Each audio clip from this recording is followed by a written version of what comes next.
Coup de pouce, coup de pression, coup de mou, coup de foudre, coup de chance, coup de soleil, coup du sort, coup du lapin, coup de folie, coup de théâtre, coup de vieux, en coup de vent, coup de cœur, coup de cœur.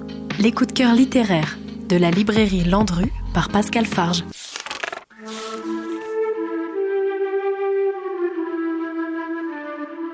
Là où chantent les écrevisses de Delia Owens aux éditions du Seuil.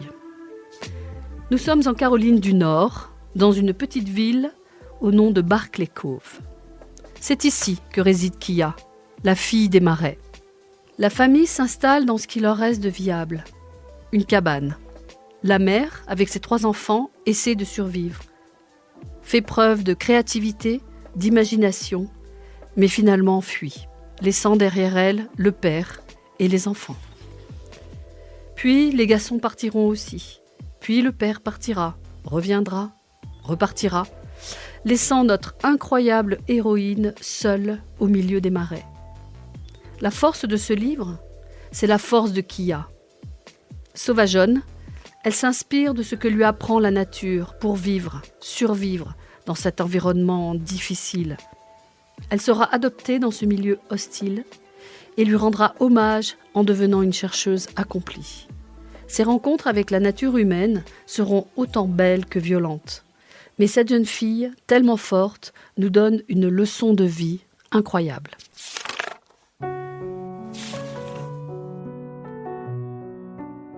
Le jour brûlait par ce matin d'août et le souffle humide du marais suspendait des voiles de brouillard aux branches des chênes et des pins. Les bosquets de palmiers nains étaient inhabituellement silencieux, mis à part le lent battement des ailes du héron qui s'envolait de la lagune. Kia, alors âgée de 6 ans, entendit claquer la porte à moustiquaire. Juchée sur un tabouret, elle cessa de récurer les restes de gruaux de maïs collés à la marmite et la plongea dans l'eau savonneuse déjà sale de la cuvette. Aucun son à présent, rien que sa respiration. Qui venait de quitter la cabane ? Pas Ma. Elle ne laissait jamais la porte claquer.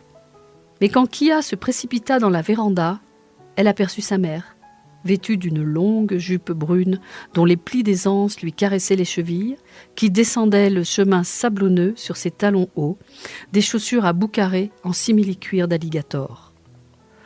Celle qu'elle portait pour sortir. Kia aurait voulu crier, mais elle savait qu'il ne fallait pas réveiller Pa. Elle ouvrit la porte et se posta en haut des marches en briques et en bois du perron.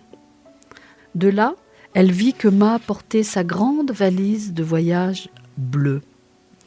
D'ordinaire, avec la confiance d'un chiot, Kia savait que sa mère reviendrait bientôt, les bras chargés de viande emballés dans du papier marron huileux ou d'un poulet entier dont la tête se balançait au bout de son cou.